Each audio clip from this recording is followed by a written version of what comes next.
Ini merupakan program terbaru di channel web palpress.com. Sebelumnya, Palpress mempunyai program Inspirasi Muda yang membahas tentang wirausaha muda. Kali ini, palpress.com mempunyai program terbaru yaitu program Ada Apa Sih? Program ini mengulik apa saja sejarah, budaya, kuliner, dan hal-hal menarik yang sedang viral.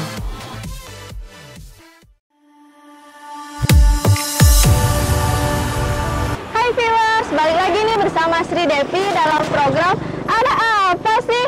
Nah, di episode ketiga ini kita masih mengulik tentang sejarah nih viewers. Dan kali ini kita membahas tentang Taman Purbakala Kerajaan Sriwijaya. Kira-kira di sini ada apa aja ya? Yuk ikutin Devi terus.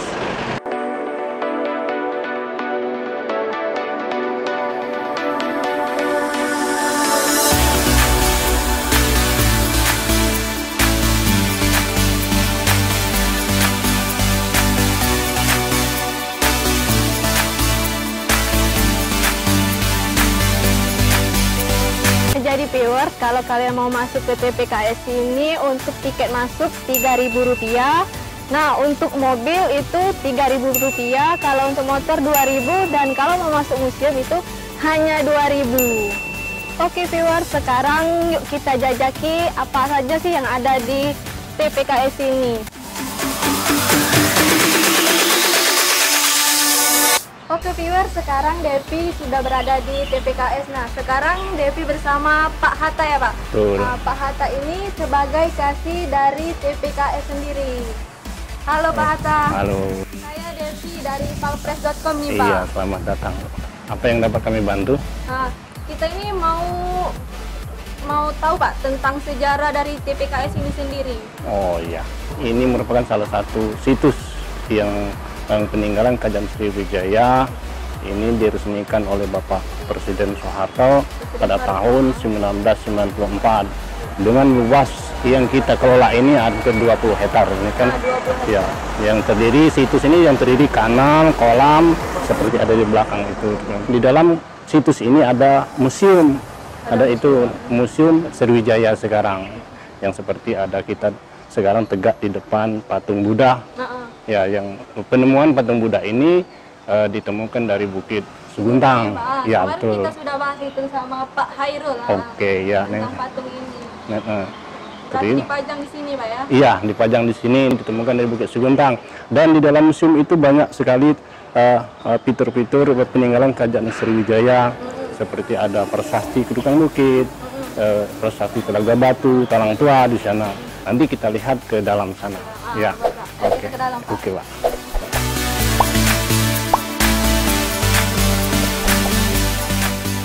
Kita sudah berada di dalam museum untuk memperjelaskan apa yang ada di museum. Nanti ada Ibu Dedek yang memperjelaskan satu persatu koleksi yang ada di museum. Ini Bu Dedek, silakan ya. Silakan. Halo Mbak. Ya. Saya Devi dari palpress.com. Nah, kira-kira di sini ada apa aja Mbak ya? Jadi ini adalah Museum Sriwijaya. Jadi Museum Sriwijaya ini memang museum khusus yang dibuat untuk menampilkan koleksi peninggalan Kerajaan Sriwijaya yang berkisar abad ke-7 sampai abad ke-13. Nah, di mana untuk sejarah dari museum ini sendiri itu memang kita ini terletak di kawasan Taman Purbakala Kerajaan Sriwijaya, di mana letaknya itu di Jalan Karanganyar, Kecamatan Gandus. Dan untuk luas area ini sendiri itu sekitar 20 hektar, itu luas museum dan tamannya, tapi secara keseluruhan luas dari situs Karanganyar ini sendiri itu sekitar 70 hektar. Oke, kalau untuk di dalam ini ada apa aja Mbak ya? Di dalam museum ini banyak sekali benda-benda peninggalan sejarah yang bisa kita lihat, khususnya untuk peninggalan Kerajaan Sriwijaya. Di dalam museum kita bagi menjadi 3 bagian waktu, itu ada pra Sriwijaya, kemudian masa Sriwijaya, dan pasca Sriwijaya. Nanti kita bisa lihat ada manik-manik, kemudian ada prasasti, ada arca, ada guci, dan juga beberapa antefik yang ditemukan. Baik Mbak, kita langsung lihat apa aja yang di sini. Boleh? Silakan, mari kita ke dalam. Jadi ini adalah koleksi yang ditemukan di masa pra Sriwijaya. Nah, ini temuannya berupa kendi sama manik-manik yang ditemukan di abad keempat. Ya, ini di situs Karang Agung dan di situs Air Sugian, si Banyu Asin. Jadi temuan-temuan ini karena dia berasal dari abad keempat, makanya dia dikategorikan ke koleksi di masa pra Sriwijaya. Karena Sriwijaya itu mulainya di abad ke-7. Ya. Jadi ini adalah peninggalan di masa Sriwijaya yang berkisar abad ke-7 sama 13. Jadi di masa-masa Sriwijaya ini banyak sekali penemuan yang ditemukan. Itu yang sudah saya sebutkan tadi di awal, ada prasasti, arca dan lain-lainnya. Sebenarnya kita punya 9 buah prasasti besar yang ada di dalam museum ini. Dan ini 3 buah prasasti yang ada di depan kita ini adalah 3 buah prasasti utama dari Kerajaan Sriwijaya. Yang pertama ini prasasti Kedukan Bukit.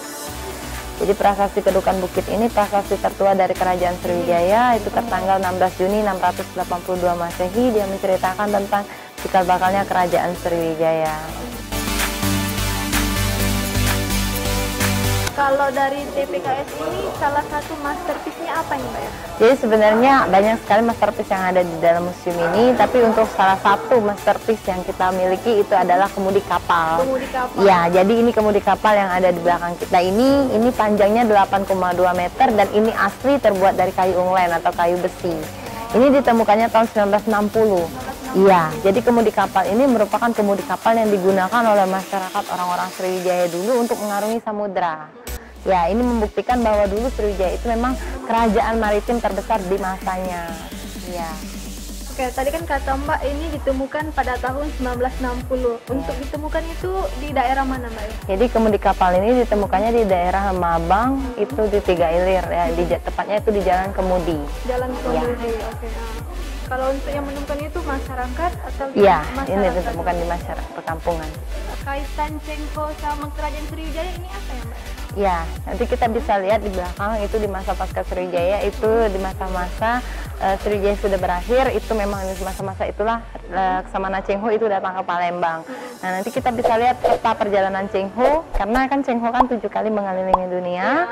Nah, dan dia itu dari 7 kali perjalanannya dia 4 kali singgah di Palembang. Ya, nanti kita lihat di belakang.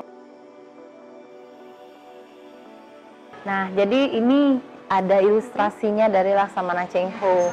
Nah, jadi Laksamana Cengho ini itu datang ke Palembang di masa-masa transisi. Jadi di saat itu Palembang mengalami kekosongan pemerintahan dan kita disebut sebagai Palembang tanah tak bertuan. Jadi setelah Sriwijaya runtuh dari Palembang, itu Palembang mengalami masa transisi tadi, masa kekosongan. Nah, di situ banyak sekali pemerintahan yang masuk ke Palembang dan termasuklah dari Laksamana Cengho ini.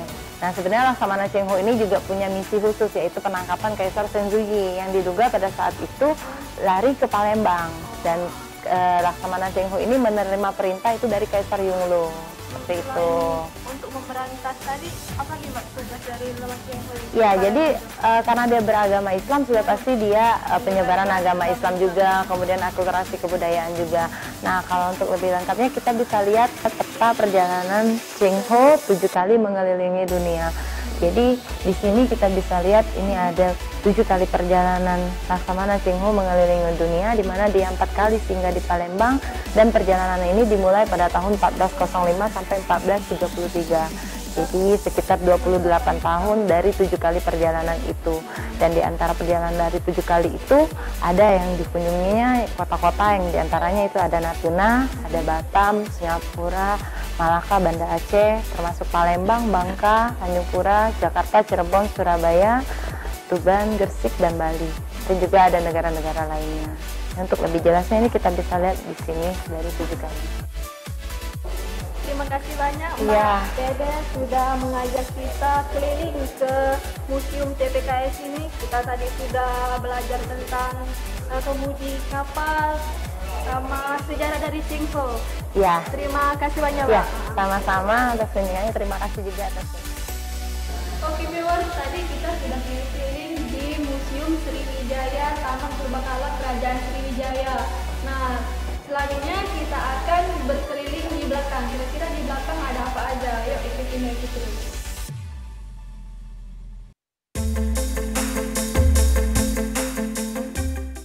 Oke viewers, sekarang kita sudah bersama Pak Hatta. Ya, betul. Nah, tadi kita sudah keliling-keliling Pak di dalam museum. Kalau untuk di belakang ini ada apa aja nih Pak?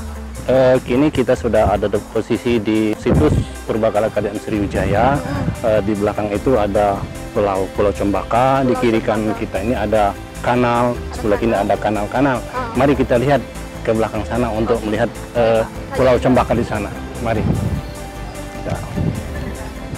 Di sana ada Pulau Cempaka. Di dalam Pulau Cempaka itu ada situs yang ada peninggalan kerajaan Sriwijaya berupa struktur batu bata. Sekarang kita sudah ada di jembatan menuju Pulau Cempaka yang seperti Bapak ceritakan tadi. Ini ada danau, ada kanal-kanal, dan ini namakan kanal dan kolam tadi kan, inilah kira-kira kan. Di sana tuh ada Pulau Cempaka yang seperti Bapak ceritakan tadi. Di dalam Pulau Cempaka itu ada penemuan-penemuan seperti adanya struktur batu bata, adanya manik-manik yang ditemukan oleh para ahli arkeologi tadi. Tapi untuk sementara ini, untuk segi pengamanan, struktur itu lagi ditutup. Oleh kan kalau dibuka nanti takut oleh pengunjung, kan kita tidak tahu, tidak mungkin akan selalu mengawasi itu.